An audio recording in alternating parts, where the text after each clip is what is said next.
The core values of modern society are reflected in its mass media and culture. As Connolly suggests, our understanding of the world is based on the various ideologies we embrace, and ideologies tend to be culturally specific. Society's current values cause the individual to be less engaged in political and economic affairs. Along the streets of urban areas, people are exposed to thousands of advertisements plastered on walls and buildings. Each ad suggesting we be thinner, look prettier, and be wealthy. What does this say about our society? Our culture? Step outside your house. What do you see? Cars, dogs, cell phones, mainstream fashion. You see it every day. An unavoidable hindrance, a reminder of what you're not and what you're missing. Fame, beauty, and wealth is diminishing our natural rights to live for ourselves. From childhood to adolescent years, we're taught of these values. According to the text, you may ask yourself, Connolly defines values as moral beliefs. He suggests that culture is embedded with ideologies that support our values. Culture is a substructure which shapes our values. Norms act as the guidance to achieve ordinance and how values tell us to behave. Stewart suggests the conduct is institutionalized and comes to dominate the individual in the form of impersonal rules and modes of conduct. An example of the practice of norms can be seen amongst preteen girls. They are taught of the norm female practices such as the use of makeup. As girls grow older, they begin to follow the precedents set by media, such as the magazines projecting images of flawless models. We as a society have accepted these norms. Media has redefined beauty.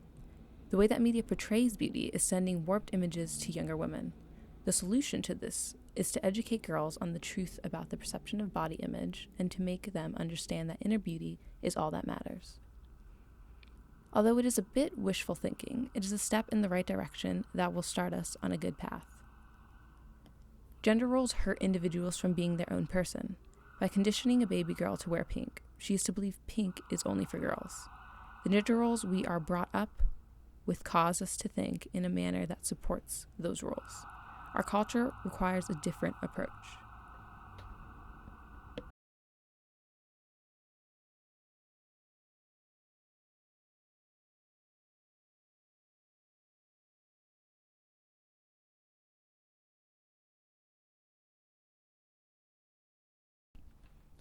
So why do we care so much? Why are these values so important in modern society? It all revolves around the distinction between the bourgeoisie and proletariat. French sociologist Pierre Bourdieu argued in Distinction, a social critic of the judgment of taste. Our taste is determined by our social class. Bourdieu's definition of taste is what brings together things and people that go together. In a Marxist perspective, society is run by the upper class, bourgeoisie. The elite mandate our culture's modus operandi. They own it all: government, entertainment, food corporations, and they work to keep each other in the upper class. In modern society, obtaining money equals power. We're taught from a young age to want a job based on high incomes. Everywhere you look, you can see that those who have money have more power.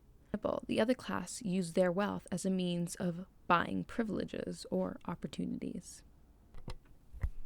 In conclusion, society's values influence us in our decision-making and condition us to behave and exercise certain rituals. The desire of wealth, beauty, and fame is not wrong.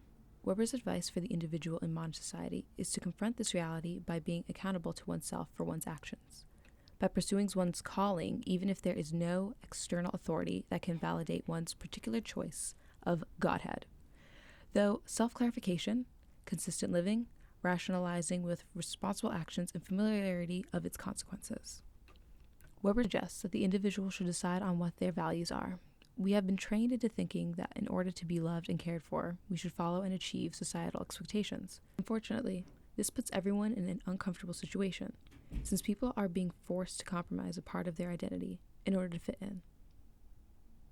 Let's see what the average individual has to say.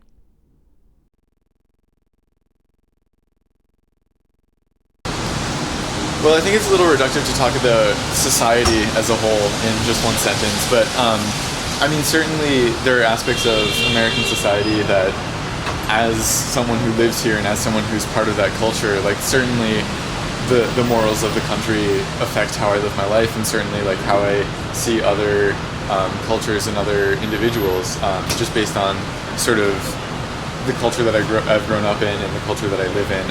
Like living in Boston, especially, like it's a city. The part of the city that we live in is fairly diverse, but not maybe as diverse as somewhere like Queens, New York, or somewhere like that. So definitely, society's values impact the way that I live my life, but a lot of times it's not something as overt as telling me how to do something, but more that just the way that I've grown up and the way that I live sort of is a reflection of the environment that I live in and that I exist in.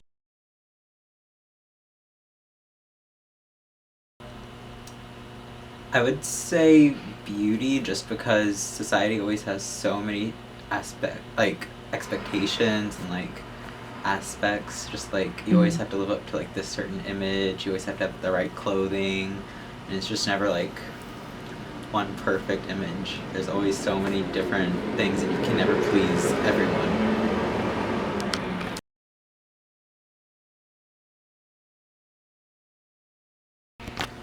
Of the three, society definitely thinks of all three equally. I mean, there's always a big question of like, I have to look good, but to look good you need money, and then out of both of those comes fame and like popularity, so like they all go hand in hand with each other.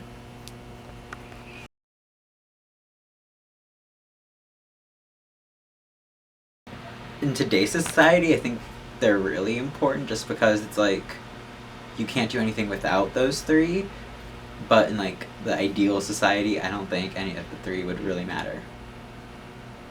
I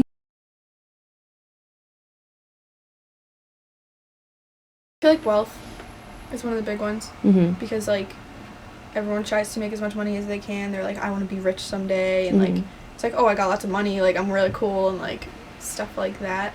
But like, I don't know, I guess all of them kind of too, because everyone wants to look good, everyone wants to be famous, everyone wants people to like know them, they want to be noticed. Why do you think people want to be famous? Because they want attention, and fame gives them attention, and I don't know, I guess it just like puts like all eyes on them, so they're not like hidden in the shadows like the rest of us, I guess. That sounds kind of dark.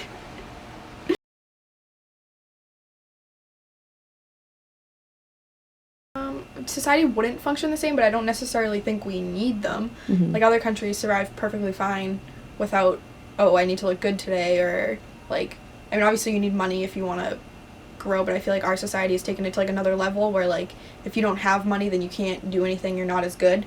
Like, but same thing with fame, like we're one of the only countries that actually focuses on like being famous as like entertainment as like part of our culture, where other countries are like, oh, education, that's what we want. Like, so I don't think you necessarily need any of them.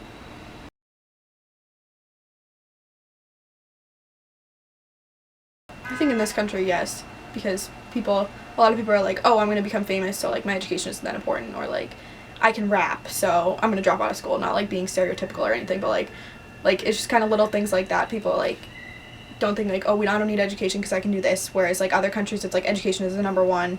And like that's why our country's not as high up on educational rankings, because people are more like, oh, let's go be an actor, but I don't need to be educated to do that. So will you say?